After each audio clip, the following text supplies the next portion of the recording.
Yeah, so the song "My Religion Is You." I think this started off as a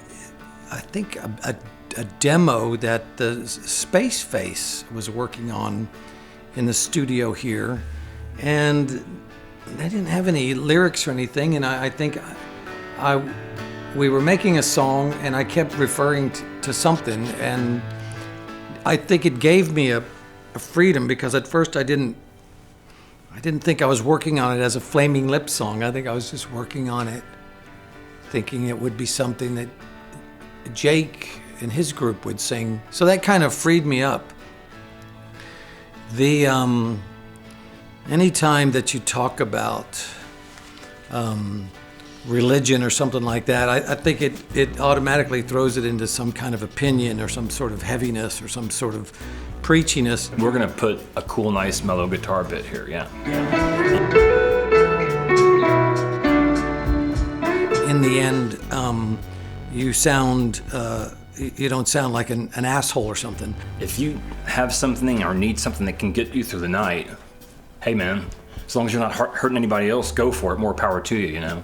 And I think in the very onset of having a song that says "My religion is you," I think we're just trying to say, not even to say to anybody, but just our idea of religion is anything that you feel like kind of gets you through anything, that you need to have some structured fantasy or some kind of meaning that pushes you past this time of despair or doubt or suicidal thoughts or whatever. But then you end it with saying, "But for me, all I need is you," yeah, to this person. But it doesn't sound like you're making fun of people for having a religion or believing anything. It doesn't come across that way to me. I think at the beginning I was struggling as if should I try to mention every religious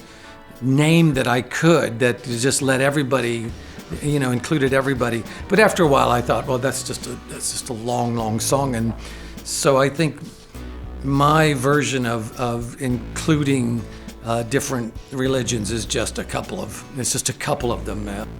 Buddha's cool and you're no fool to believe anything. So those were the words. And I think that was the only direction at first. A piece of music that's going, it's going well, or it's something is happening with it. And oftentimes, I'll be working on yet another song, and I'll just send something to Derek, and I'll say, hey, maybe come up with something that with this concept in mind or whatever. And I think I sent him the lyrics.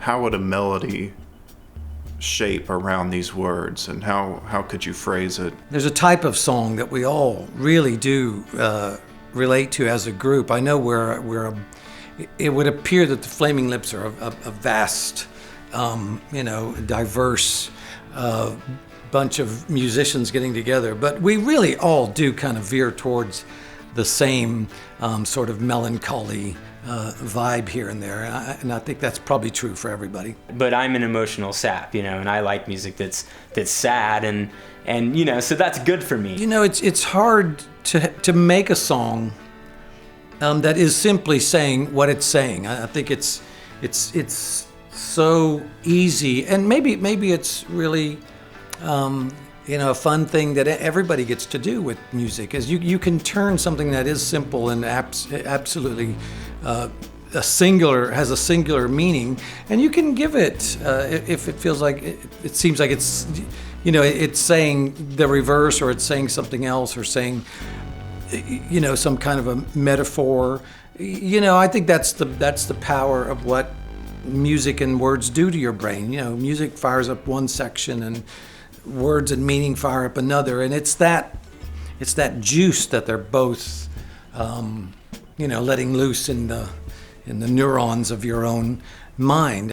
especially now, just for me, hit me as like these crazy metaphors. I always allow that sometimes it is words are making these little detonations within the context while the flow of the music is happening. I don't always know what the audience could think about, what type of group even the Flaming Lips are now. That you can still be badass like we are, freaks like we are. The records that we've already made are how much of our identity you put into the way we appear when we're at our shows and stuff like that. Take drugs from time to time, make mistakes from time to time, do really radical shit, really fun stuff from time to time. Yeah, I'm always surprised that it's still going on. You know, it'll probably go on till I'm 110 years old.